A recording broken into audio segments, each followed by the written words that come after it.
कान्ति सुतामृषति निन्दित शरदेन्दु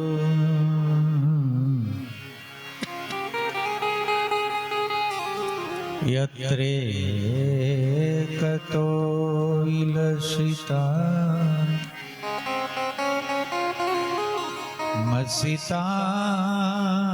मसितांगे सो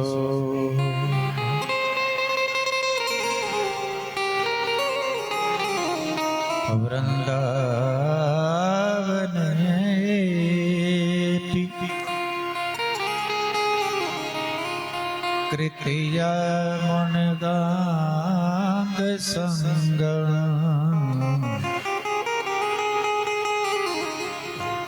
राधा मुकुंद युगलम तदहा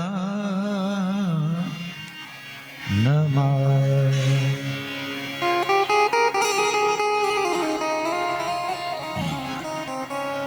वक्रतुंडे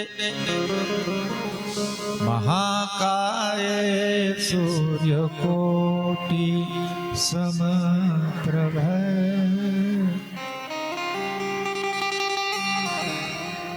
निर्विघ्नं कुरु मे देव सर्वकार्येषु सर्वदा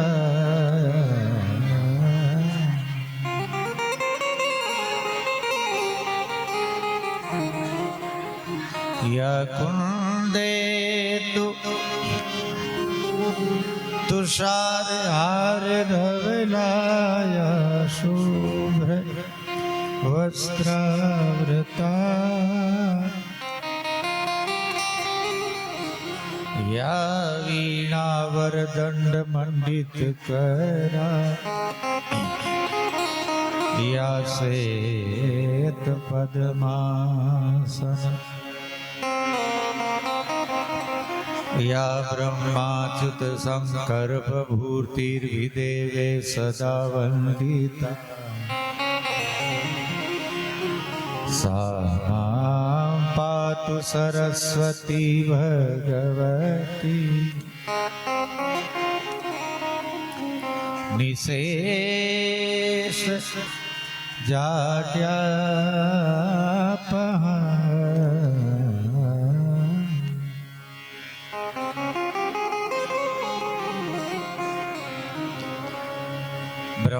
ब्रह्मानंदम परम सुखदं केवलं ज्ञानमूर्तिम् द्वन्द्वातीतं गगनसदृशं तत्तमस्यादिलक्ष्यम् एकं नित्यं विमलमचलं सर्वदी साक्षिभूतं भावातीतं त्रिगुणरहितं श्री सद्गुरुं तं नमामि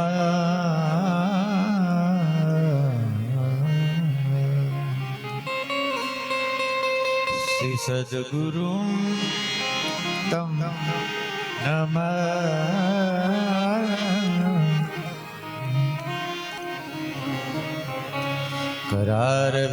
करारविन्देन पदारविन्दं मुखारविन्दे विनिवेशयन्तं वटस्य पत्रस्य मुकेशयनं फलमुकुन्दं मनसा स्मरामि श्रीकृष्ण गोविन्द हरे मुरारे हे नाथ नारायण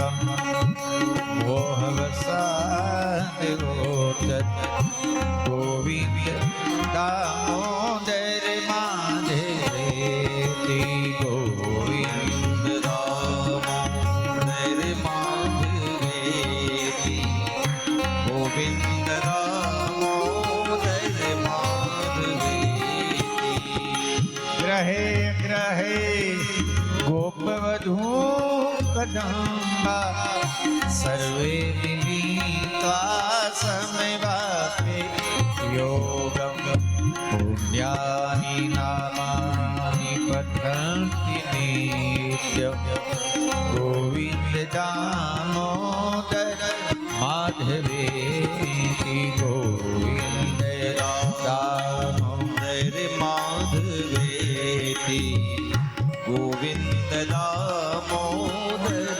माधवेति सुखं शयानं नीले निदेति नामानि विष्णोर्प्रवृदन्ति मर्त्या हे निश्चितं तन्मयितं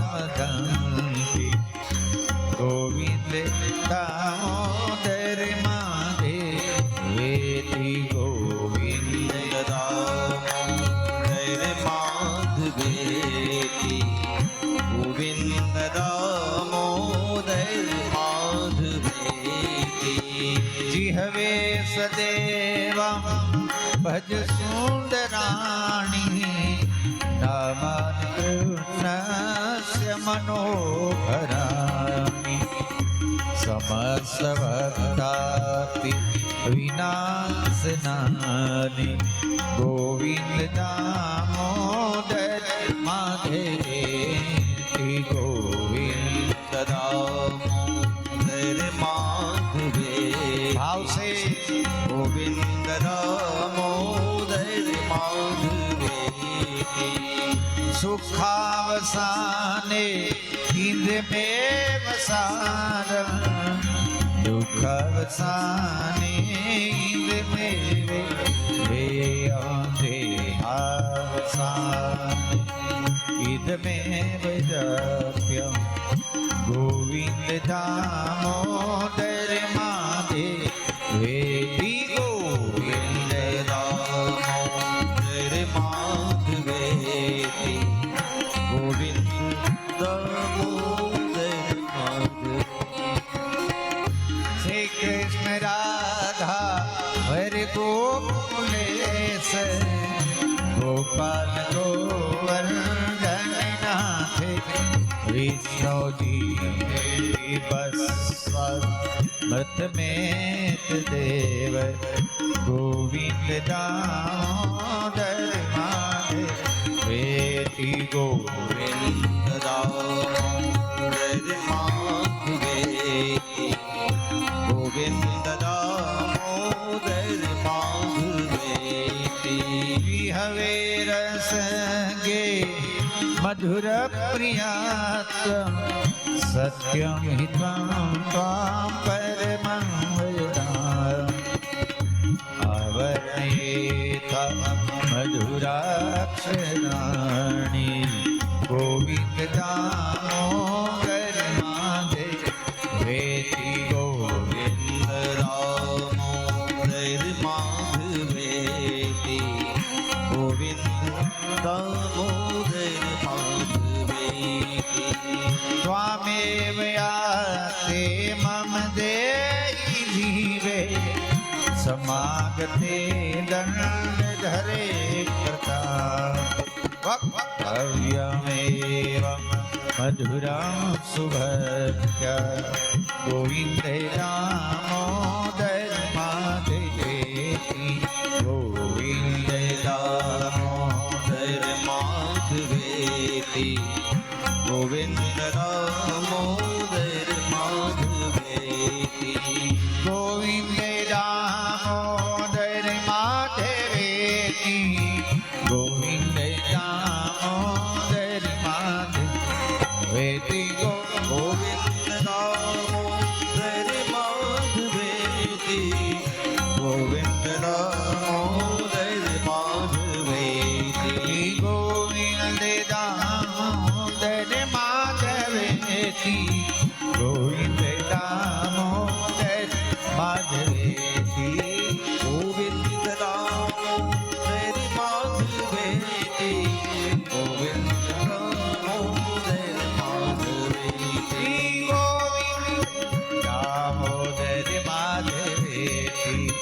ગોવિંદ દામોદર માધવે ગોવિંદ દામોદર માધવે ગોવિંદ દામોદર માધવે ગોવિંદ દામોદર માધવે ગોવિંદ દામોદર માધવે ગોવિંદ દામોદર માધવે ગોવિંદ દામોદર માધવે ગોવિંદ દામોદર માધવે ગોવિંદ દામોદર માધવે ગોવિંદ દામોદર માધવે ગોવિંદ દામોદર માધવે ગોવિંદ દામોદર માધવે ગોવિંદ દામોદર માધવે કૃષ્ણ કનૈયા કી જય દ્વારિકાધીશ કી શ્રી ગોવર્ધનનાથ કી જય શ્રી અમને મહારાણી કી જય શ્રી વલ્લભાધીશ કી જય સદગુરુ દેવ કી કુળદેવી માત કી ઓ નમઃ પાર્વતી હર હર મહાદેવ. જય શ્રી કૃષ્ણ. કૃપા કરી અને સૌ હરિભક્તો પોતપોતાનો મોબાઈલ સાયલેન્ટ મોડમાં, યા તો બહુ જરૂર ન હોય તો એરોપ્લેન મોડમાં જ રાખજો. જય શ્રી કૃષ્ણ. સચ્ચિદાનંદ રૂપાય વિશ્વોત્પત્યાદિ હેતવે તાપત્રય વિનાશાય શ્રી કૃષ્ણાય વયમ નમઃ. વસુદેવ સુતમ દેવમ કંસચાણૂરમર્દનમ દેવકી પરમાનંદમ કૃષ્ણમ વંદે જગદ્ગુરુમ. આનંદ કંદ સચ્ચિદાનંદ પરબ્રહ્મ પરમાત્મા ભગવાન શ્રી કૃષ્ણચંદ્રજી અને જગતજનની શ્રી રાધાજીને વંદન કરીએ. પ્રાતસ્મરણીય સુખદેવજી મહારાજને વંદન કરી ભગવાનની લીલાઓનું અવગાહન કરીએ. પરીક્ષિતજીએ સુખદેવજીને પૂછે છે કે ભગવાન, મ્રિયમાણ વ્યક્તિએ શું કરવું? જેમનું મૃત્યુ નજીક હોય શું કરવું એ પ્રશ્ન આવ્યો ને. એટલે સુખદેવજી મહારાજે પ્રથમ કર્મ માર્ગ જ એમણે નિરૂપણ કર્યા છે. એવો મહાભાષિત રાજા પ્રત્યવાસ ધર્મ કે ભગવાન વાદરાયણ શું બોલ્યા સુખદેવજી? અષ્ટાંગ યોગનું સાધન કરો. કર્મ માર્ગ છે અષ્ટાંગ યોગ.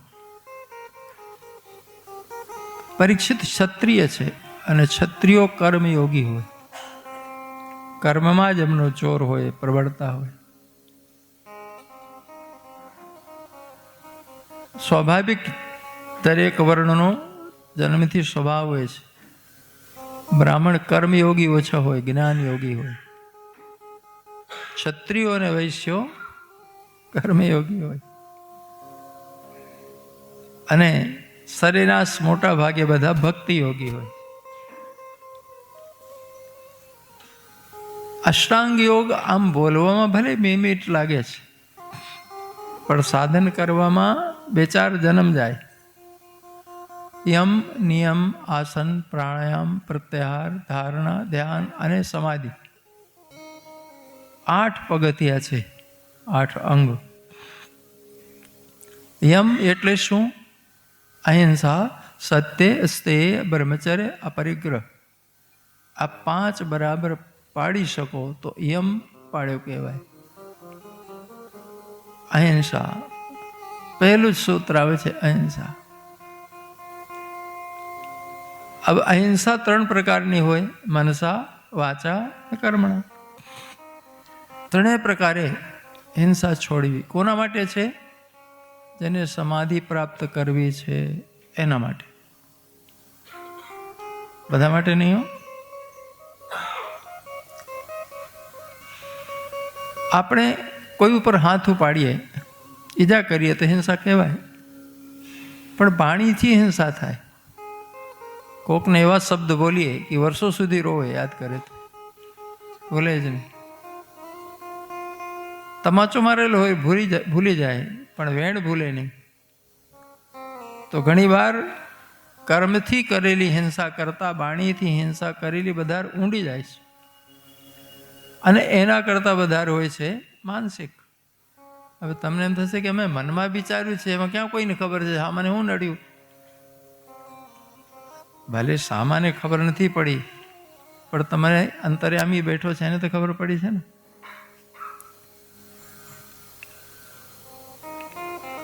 આ તો જો મનથી હિંસા થાય તો જ કર્મમાં આવે છે.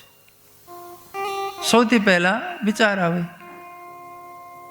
વિચાર આવે તો વાણીમાં આવે, અને પછી કર્મ આવે. તો શરૂઆત ક્યાંથી થાય?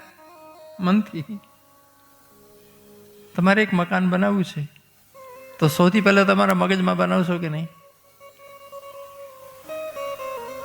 તમારા મગજમાં ન બને તો તમે એની પ્લાનિંગ કે નકશા બનાવવાના છો? પહેલા મગજમાં બને, પછી કાગળમાં બને, પછી જમીનમાં બને. એટલે કે શરૂઆત તો હિંસાની મનથી જ થાય છે. એટલે મનસા પણ ના હોવી જોઈએ. કોના માટે? જેને સમાધિમાં પહોંચવું છે, સાધક માટે. બધા માટે નહીં હો. ટકેસર ભાજી ટકેસર ખાજા ન હોય. પરીક્ષિત ક્ષત્રિય છે, અર્જુન ક્ષત્રિય છે.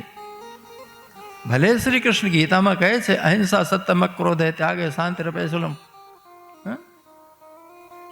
હા, વ્યક્તિમાં સદગુણો હોવા જોઈએ. અહિંસા પહેલું નામ લે.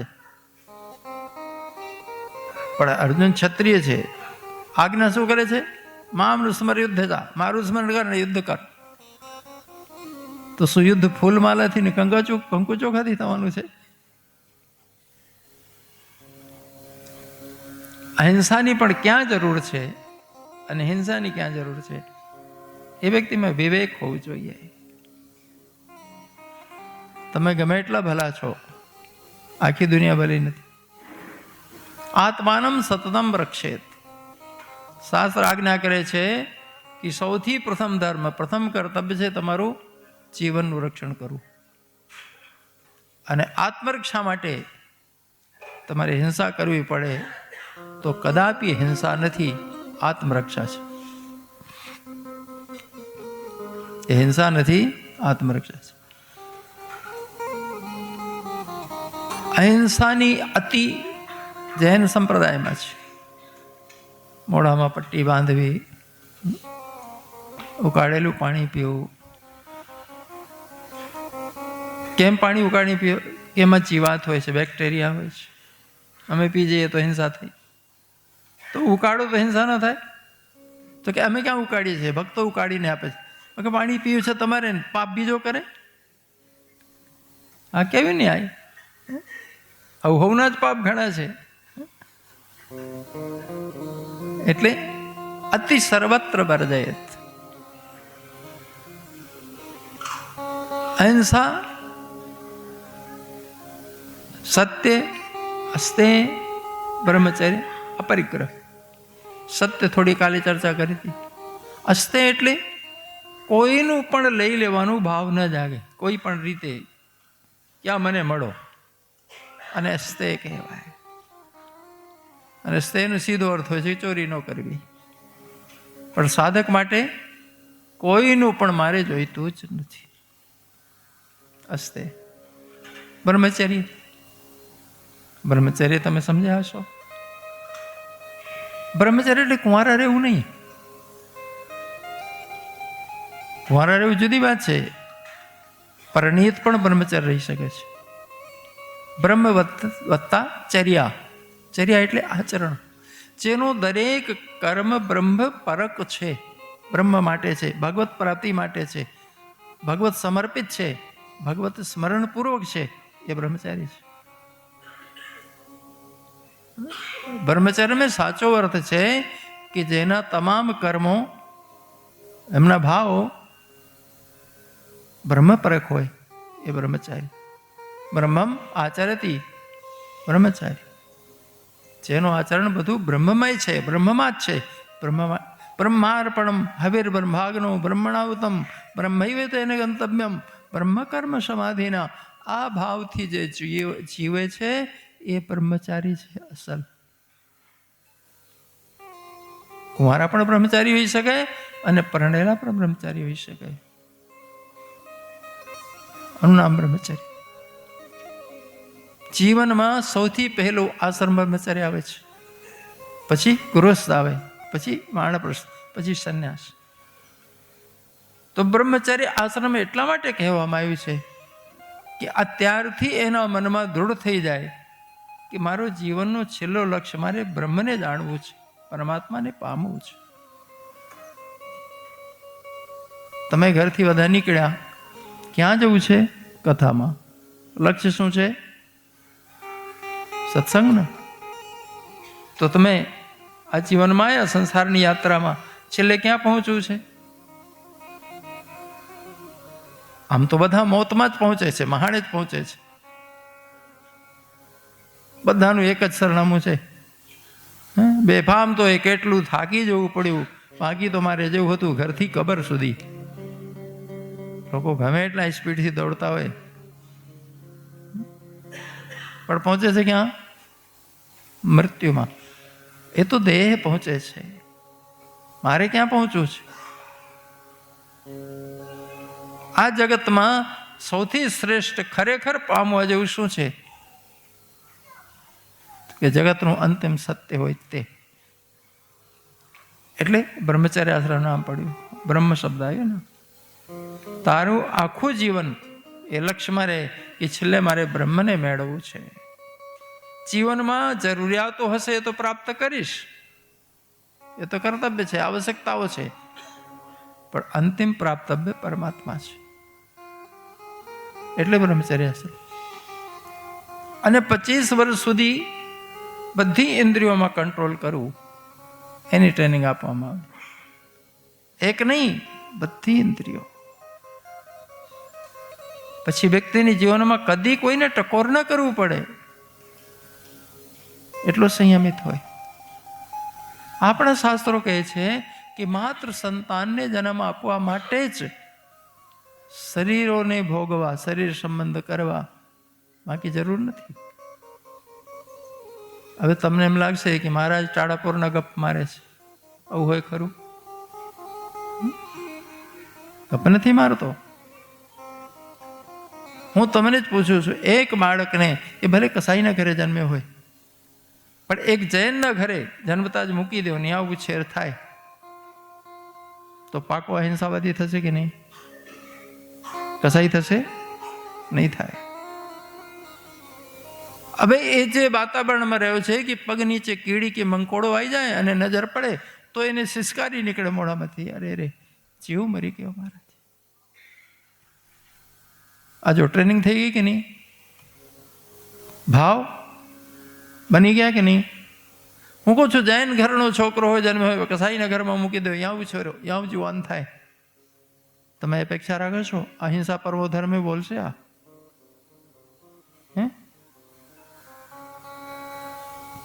એને માણસ કાપો કે ઘાસ કાપો, કોઈ ફરક લાગશે? કોઈ ફરક નહીં લાગે. મન ગઢવામાં આવે છે. એક વાર ઘડામાં જે ડિઝાઇન બનાવી દો, જે ઘાટ બનાવી દો ને, પછી ફૂટે ત્યાં સુધી જ રહે છે. મનને પણ ઘડાની જેમ ઘડી શકાય છે. જો તમે નાનપણથી અશ્લીલ વાતાવરણ પીરસો, વ્યભિચાર દેખાડો, નગ્નતા દેખાડો, એ સ્ટોરીઓ વાંચે,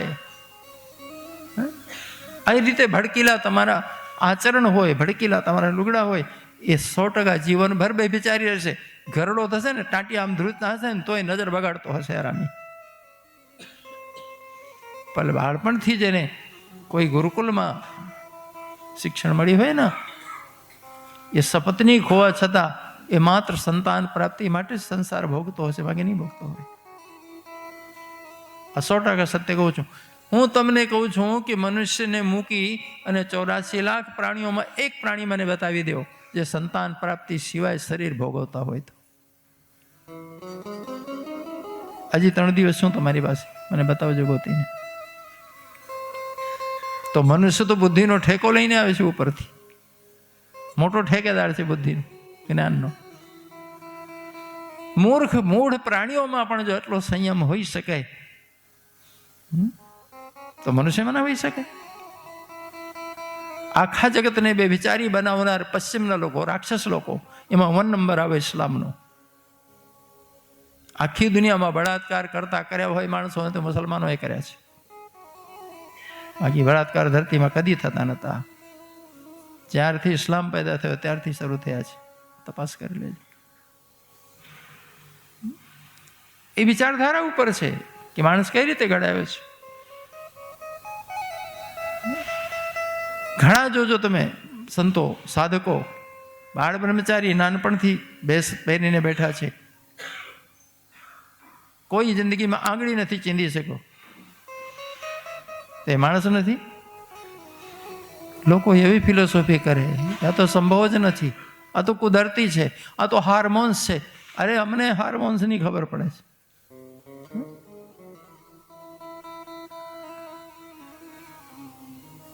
શરીરથી વધારે પ્રબળ ઇન્દ્રિયો હોય છે, ઇન્દ્રિયોથી વધારે પ્રબળ અંતઃકરણ હોય છે, મન બુદ્ધિ ચિત્ત. જીવન અને શરીર મન બુદ્ધિથી સંચાલિત થાય છે. શરીરથી મન બુદ્ધિ સંચાલિત ન થતા. ગાડીથી ડ્રાઈવર નથી ચાલતો, ડ્રાઈવરથી ગાડી ચાલે છે. ખ્યાલ આવે છે?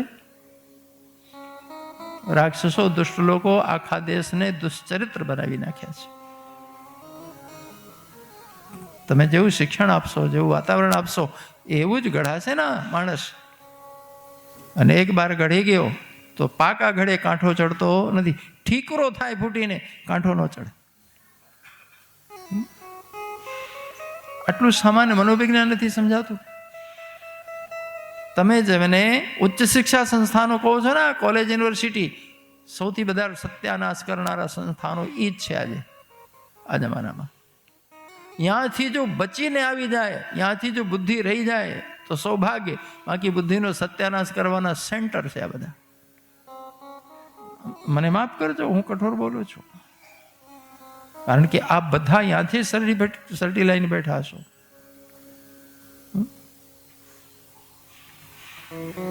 આપ બધા ત્યાંના સર્ટી લઈને બેઠા છો, પણ સાંભળો છો કોને? જેને કોલેજનું મોડું જ નથી જોયું. હા, કોલેજમાં હું પ્રવચન કરવા ગયો છું 10 થી 15 વખત, પણ ભણવા નથી ગયો.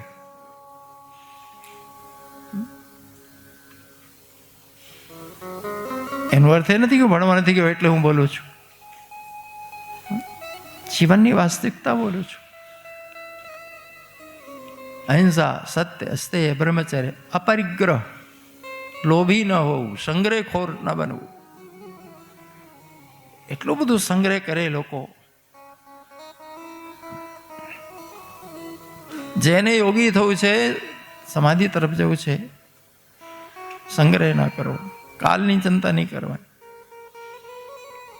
જન્મ પહેલા જેને વ્યવસ્થા કરી છે એ વ્યવસ્થા નહીં પૂરી પાડે. એનો મતલબ આળસી થઈને બેરવું નહીં. પોતાની આજીવિકાની વ્યવસ્થા તો કરવાની, પણ 100 વર્ષની ચિંતા કરી નહીં કરવાની. સામાન 100 વર્ષ કા પલકી ખબર નહીં. એમ પછી નિયમ, શૌચ, સંતોષ, તપ, સ્વાધ્યાય, ઈશ્વર પ્રણિધાન, આ 5 નિયમ જીવનમાં બરાબર પાકા થવા જોઈએ. તમને લાગે છે કે આ નિયમ એક જન્મમાં પાકા થઈ જાય બધા? આસન, એક જ પોઝિશનમાં 6 કલાક સુધી ઊંચા નીચા થયા વગર બેસવાનો અભ્યાસ, એનું નામ આસન સિદ્ધિ. 6 કલાક એક જ પોઝિશનમાં ઊંચા નીચા થયા વગર બેસી શકો તો તમે યોગમાં આગળ વધી શકશો. અહીં તો 3 કલાકમાં તો ઊંચા નીચા થઈ જાય છે લોકો. મને ઘણી વાર લોકો ત્યાંથી સામેથી આમ ઘડિયાળ દેખાવે. તમે નથી દેખાડતા. પછી હું કહું મારી પાસે પડ્યું છે. કે બાપુ અમારે તો આ હાથ જડ થઈ જાય છે ને કેળ દુખી જાય છે.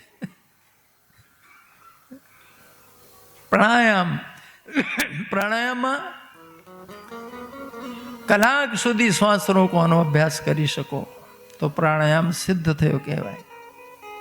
ભૂતકાળમાં દરિયામાંથી મોતી કાઢતા ને રત્નો કાઢતા એ ગોતાખોર લોકો પ્રાણાયામનો અભ્યાસ કરતા 1 કલાક સુધી શ્વાસ લીધા વગર પાણીમાં અંદર રહી શકે તારે ગોતીને લાવતા.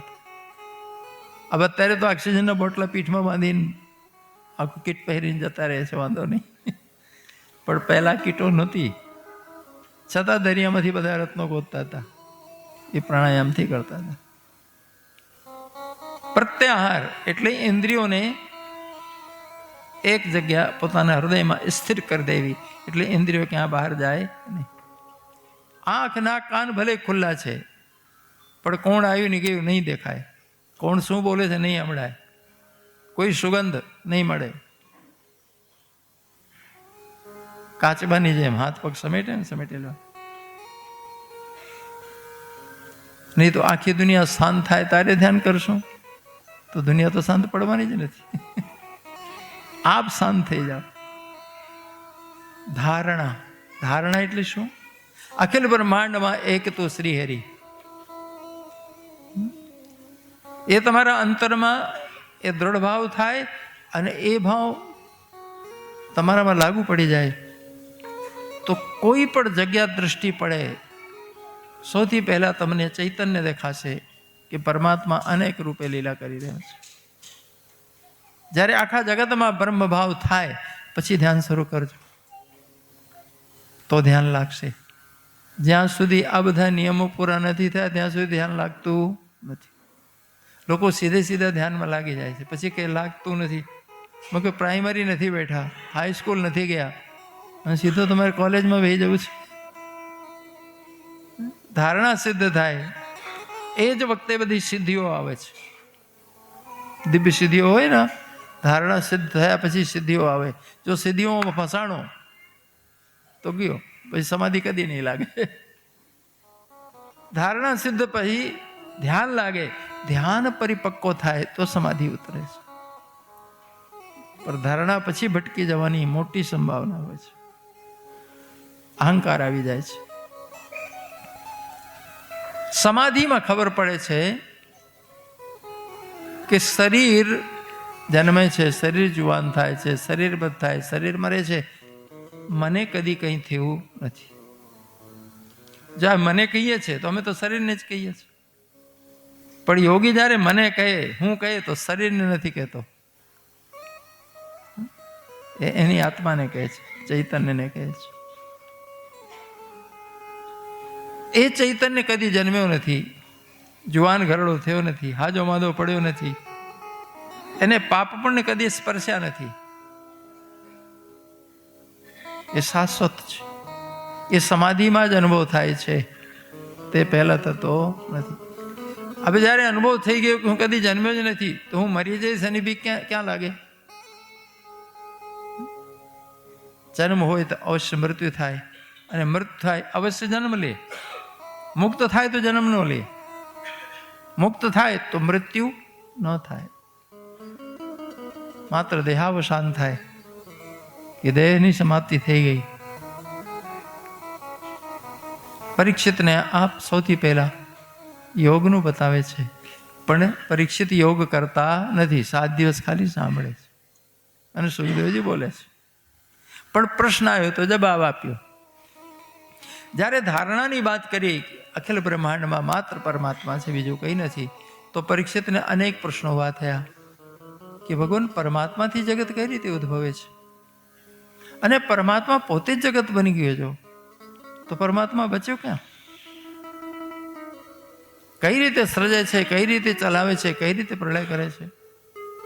જો પરમાત્માથી સંસાર ઉદ્ભવ્યો છે તો પરમાત્મા સચ્ચિદાનંદ ઘન છે, પરમાનંદ ઘન છે, તો જગતમાં આનંદ આનંદ જ હોવું જોઈએ.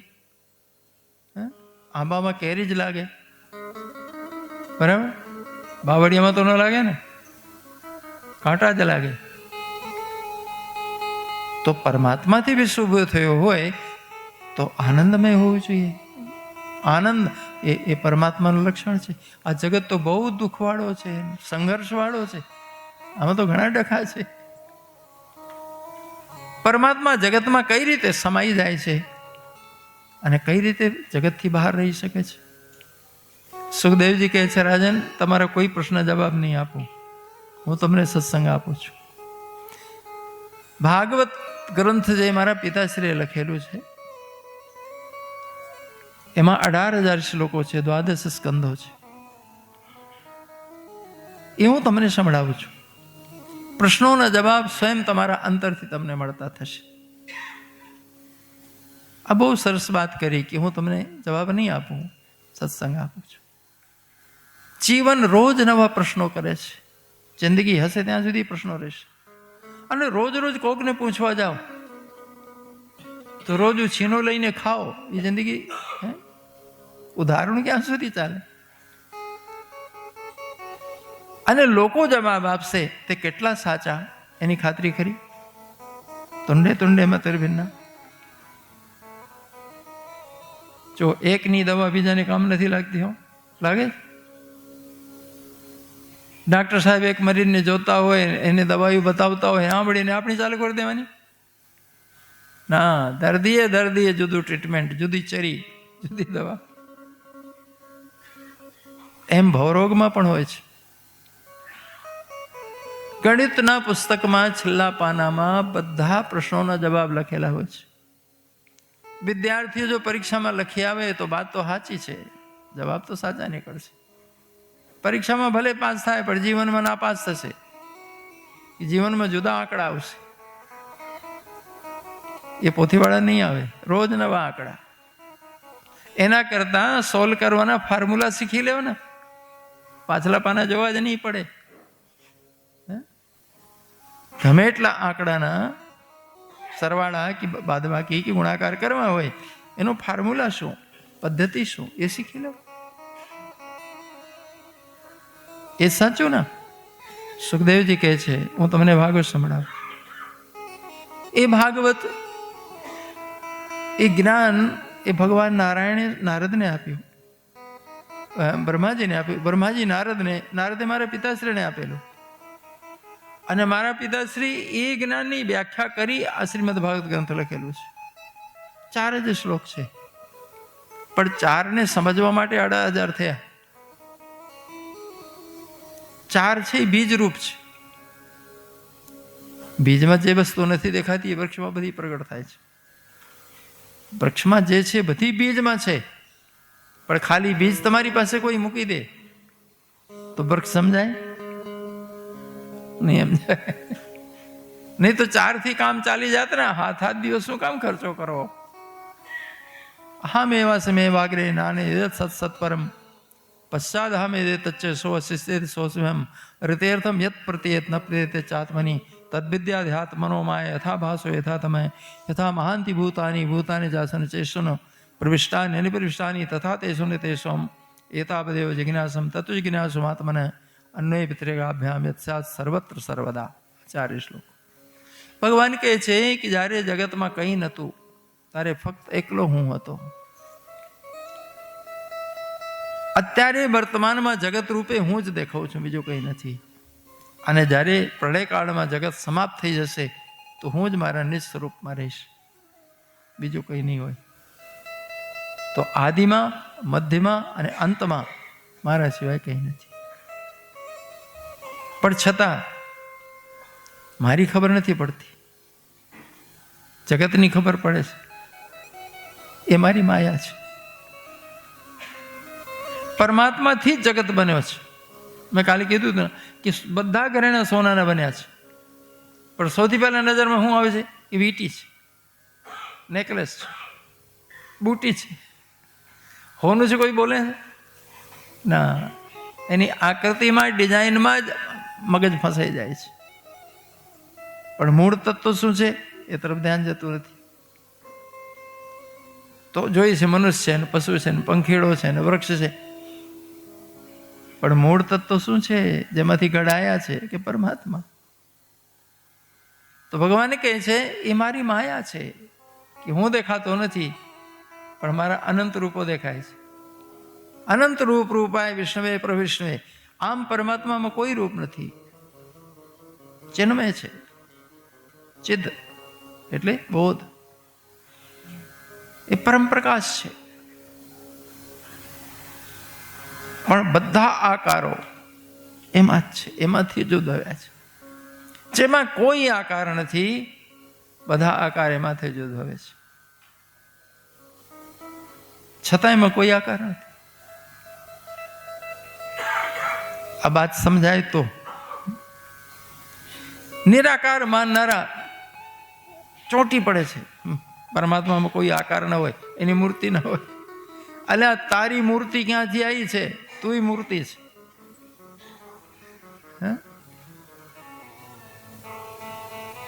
આપણે જે બેઠા છીએ, આપણો આકાર છે કે નહીં? હવે જો અમે એમ કહીએ કે આવતીકાલે નિરાકાર થઈને આપણે કથા સાંભળવાની કરવાની થાય, હું નિરાકાર થઈને આવું, તમે નિરાકાર થઈને બેહો, આપણા શરીર બધા રૂમમાં રહેવા દેવાના થાય? નહીં થાય. નિરાકારમાં બિલકુલ શૂન્યવત હોય છે, એમાં કોઈ વ્યવહાર હોતો જ નથી, એમાં કોઈ લીલા નથી. તમામ લીલા જે છે, તમામ પ્રક્રિયાઓ છે, એ સાકાર થયા પછી જ છે. નિરાકારપણું એ પરમાત્માનો વિશ્રામ છે. આપણે વિશ્રામમાં નિરાકાર થઈ જઈએ છીએ, ઊંઘમાં. અને જે વિશ્વ દેખાય છે એ પરમાત્માની લીલા છે. લોકવતી કૈવલ્યમ લીલા, બસ આનંદની સ્ફુરણા. જેમ એક નાનું બાળક રમે છે. ઘણા લોકો કહે ભગવાન શું કામ લીલા કરે છે આ બધી? બાળકને પૂછી શકો કેમ લીલા કરે છે, કેમ રમે છે? બાળકને પૂછો, શું કમાણી કરવા માટે, ચૂંટણી જીતવા માટે, કઈ મેળવી લેવું છે? ના, ચૈતન્ય છે, જીવંત છે, સહેજ ધમાલ કરશે, સહેજ ઉછળકૂદ કરશે, બિલકુલ નિર્દોષતાપૂર્વક. એની પાછળ કોઈ કારણ નથી, આ કારણ છે. ઘણા લોકો કહે વિશ્વ બનાવવાનું કારણ શું ભગવાનનું? કારણ કદી નહીં જડે.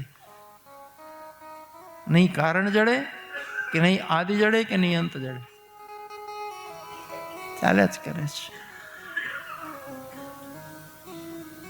આ પરમાત્મા કઈ રીતે વિશ્વ રચે છે પ્રશ્ન છે ને. ભગવાન કહે છે હું જ છું, આદિમાં, અંતમાં, મધ્યમાં, મારા જેવા કઈ નથી. માયાને લીધે લોકોની બુદ્ધિ ભ્રમત થાય, એટલે માત્ર વિશ્વને જોયે છે, મને જોઈ શકતા નથી. જો કે હું સાથે જ સમાયેલો છું. યથા મહાંતિ ભૂતાની ભૂતાની ચાનો ચેતન. ભગવાન દાખલો આપે છે કે જે રીતે 5 પંચભૂત દરેક પ્રાણીના શરીરમાં હોવા છતાં જુદા હોય છે, અને જુદા હોવા છતાં દરેકના શરીરમાં હોય છે, એ રીતે હું બધામાં હોવા છતાં જુદો છું, જુદો હોવા છતાં બધામાં છું. દરેક પ્રાણી શરીરમાં માટી છે કે નહીં, પૃથ્વીનો ભાગ, પાણી છે કે નહીં, સૂર્યપ્રકાશ છે કે નહીં, ઉષ્ણતા, પ્રાણવાયુ છે કે નહીં, વાયુ, અંદર સ્પેસ છે કે નહીં, બહાર, અને સ્પેસ વગર ક્યાં હરીએ ફરીએ? તો દરેકના શરીરમાં હોવા છતાં બહાર નથી, અને બહાર હોવા છતાં દરેકના શરીરમાં છે કે નહીં?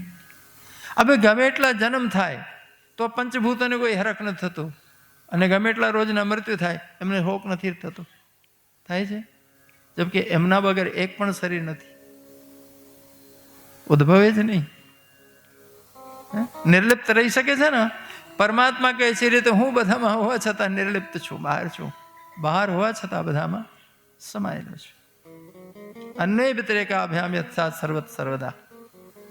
હું સર્વ જગ્યા છું, સર્વકાળમાં છું, હું સર્વરૂપે છું, બધું હું જ છું. બસ આ ભાગવત એટલું જ છે. બસ આટલો જ આ મૂળ સિદ્ધાંત સમજવા માટે આ 18,000 શ્લોક થાય છે. સુખદેવજી કહે છે આ જ કથા વિદુરજીને મૈત્રીજીએ સંભળાવી હતી, હું તમને સંભળાવું છું. પરીક્ષિત પૂછે છે વિદુર અને મૈત્રેય ક્યાં મળ્યા હતા, ક્યાં કથા થઈ હતી? તો કે હરિદ્વારમાં. તમે જે પ્રશ્નો પૂછ્યા એ જ પ્રશ્નો વિદુરજી મૈત્રેયજીને પૂછ્યા હતા. તો મૈત્રેયજી એમને કહે છે, હું તમને પ્રારંભથી સંભળાવું. જ્યારે પરમાત્મા નિરાકાર થઈ ગયો એટલે વિશ્વનો પ્રલય થઈ ગયો, તો કંઈ હતું નહીં, કંઈ પૃથ્વી નહીં, ક્યાંય જળ નહીં, ક્યાં સૂર્યચંદ્રમાં, કોઈ અંતરિક્ષ નહીં, આકાશ પણ નહીં. આ બધું ઉદ્ભવેલું છે પરમાત્માથી. આકાશ પણ પરમાત્માના ચૈતન્યથી ઉદ્ભવેલું એક રૂપ છે, એટલે પંચભૂત કહેવાય છે. આકાશ એટલે કાલે કીધું હતું ને કે કંઈ ના હોવું ના સમજતા. ને ઘણા લોકો પશ્ચિમ વાળા ચકરાય છે કે આકાશને કઈ રીતે ગણે છે, એટલે શું કઈ નહીં, શું પણ ભાઈ અહીં મગજ નથી પહોંચતું એટલે તમને વાંધો આવે છે, બાકી વાંધો આવે નહીં. કઈ નતું, પણ પરમાત્મા વિશ્રામમાં હતા, બિલકુલ પોતાના સ્વરૂપમાં. પછી પરમાત્માને એમ થયું કે હા, હું એકલો છું, લાય અનેક થઉં. તમે પણ વિશ્રામમાં હો ત્યાં સુધી કોઈ વિચાર ના હોય, કોઈ કામ ના હોય, પણ જાગ્યા પછી ધંધે લાગી જાવ કે નહીં. એક વાર શરીરને આરામ મળી ગયો, ઊંઘ પૂરી થઈ ગઈ, પછી જો કહે તમે હજી એમને પડ્યા રહો 24 કલાક, તો તમે તો માફી માંગશો કે ભાઈ કેમ મને આ સજા. પરમાત્મા જ્યાં પોતાના સ્વરૂપમાં ચૈતન્યમાં આવ્યા, વિશ્રામ પૂરું થયું અને તરત જ ભાવ થયો, એક ઓમ બહુ શ્યામ પ્રજાએ, હું એકલો છું, અનેક થવું. બસ એ જે ભાવ છે ને, એ ભાવ જ સક્રિય થઈને પ્રકૃતિ બની ગયો. પ્રકૃતિમાં મહાતત્વ ઉત્પન્ન થયો. મહાતત્વ એટલે બુદ્ધિ તત્વ, બોધ, અને એ 3 પ્રકારનો થયો: સતોગુણ, રજોગુણ, તમોગુણ. સત, રજ, તમ. હવે બહુ વિસ્તાર કરવા જઈએ તો ભાગવત પૂરું નથી થતું. સત્વાત સંજાયતે જ્ઞાનમ, રજસો લોભેવ ચ, પ્રમાદો મોહો તમસો ભવતો અજ્ઞાનમેવ ચ. સત્વમાં જ્ઞાન હોય, બોધ હોય, શાંતિ હોય, સ્થિરતા હોય, ધીરજ હોય. રજોગુણમાં સતત પ્રવૃત્તિ, ઈચ્છાઓ, તમને ઠરવા ન દે. રજોગુણ એકદમ સક્રિય કરે. તમોગુણ આળસ, પ્રમાદ, નિદ્રા, હિંસા. આ તમોગુણનો સ્વભાવ. આ 3 વૃત્તિઓ થઈ. ગુણ શબ્દ સંસ્કૃતમાં છે. ગુણ શબ્દનો અર્થ હોય છે દોરડી, બાંધનારું, વળગનારું. આખું જગત આ 3 વૃત્તિઓથી બંધાયેલું છે. ક્યારે અમારામાં સતોવૃત્તિ આવે તો પૂજા પાઠને, માળા, ધ્યાન ગમે. ક્યારે રજોગુણ આવે એટલે બજારમાં દોડતા થઈ જઈએ, સોદા કરતા થઈ જઈએ. અને તમોગુણ આવે કે થાક્યો છો, મરવા દો, હોઈ જવું, લે. આ તમોગુણ. 12 ફરતી આ બધા ગુણો આપોઆપ સક્રિય થતા હોય છે. આ 3 ગુણમાંથી પહેલા પરમાત્માનો ભાવ, સંકલ્પ, એ જ પ્રકૃતિ, એમાંથી મહત્તત્વ 3 ગુણ. એક ગુણમાંથી, જો સતોગુણમાંથી સૂક્ષ્મ દેવતાઓ અને મન ઉત્પન્ન થયું. રજોગુણથી બધી ઇન્દ્રિયો, કર્મેન્દ્રિયો અને જ્ઞાનેન્દ્રિયો. તમોગુણથી આ પંચભૂતો આવ્યા: પૃથ્વી, જળ, તેજ, વાયુ, આકાશ. આ બધા એકમેક મિક્સ થઈને અંડાકાર રૂપ ધારણ કર્યું હતું. બ્રહ્માંડ નામ પડ્યું. બ્રહ્મથી ઉદ્ભવ્યું છે એટલે બ્રહ્માંડ અંડાકાર. તમામ ગ્રહો, તારા, નક્ષત્રો બધા લગભગ લંબ ગોલાકાર છે, ઈંડાકારના. ઈંડો જોયું એટલે બ્રહ્માંડ શબ્દ વપરાય છે. હવે આ બ્રહ્માંડમાં સૌથી પહેલો સાકાર રૂપ ક્યાંથી શરૂ થયું? આ બધા પ્રાણીઓમાં કયું રૂપ સૌથી પહેલું આવ્યું? કે સૌથી પહેલું ભગવાનનું ચતુર્ભુજ રૂપ આવ્યું. સ્વયં પોતાનો ચતુર્ભુજ રૂપ પ્રગટ કરી જળમાં શયન કરે છે. હવે સંસ્કૃતની તળપદી ભાષામાં પાણીને નાર કહેવાય છે, અને જ્યાં તમે આરામ કરો, વિશ્રામ કરો, એને અયન કહેવાય, એટલે ઘર. નારમાં ભગવાન જળમાં શયન કર્યું, ક્ષીરસાગર. નાર બત્તા અયન. શું નામ પડ્યું? નારાયણ ભગવાન. એ નારાયણની નાભીમાંથી કમળ ઉદ્ભવ્યું. એ એમની દીક્ષાથી માત્ર ભાવ થતો ગયો નથી થતો.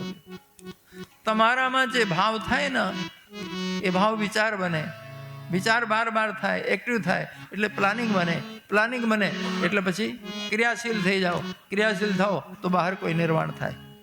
આ સિસ્ટમ છે ને. તમે પણ એના જ અંશ છો ને, ઈશ્વર અંશ જેવી અવિનાશી. એમ જ થયું, ભાવ થયું તો કમળમાં બ્રહ્માજી ઉત્પન્ન થઈ ગયા.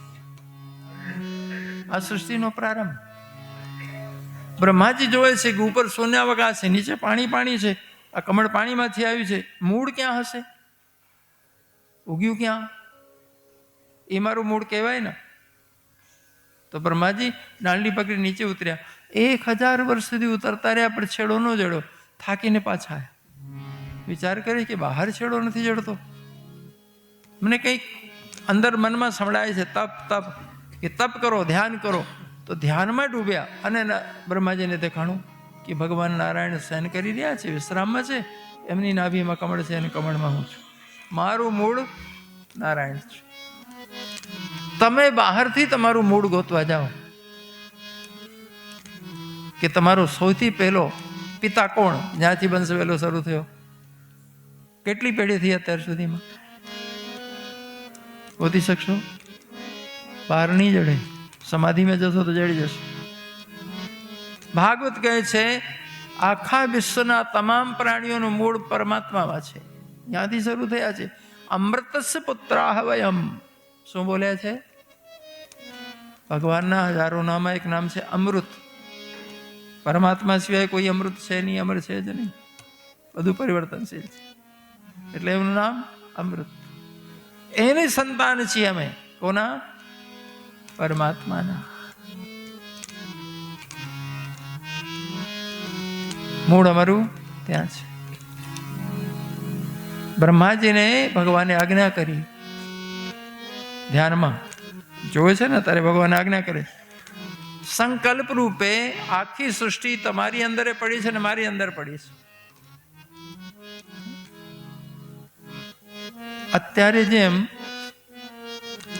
આવડા નાનકડા ચિપ્સમાં દુનિયાભરના ડેટા, દુનિયાભરની ફાઇલો નાખી દેવ છું.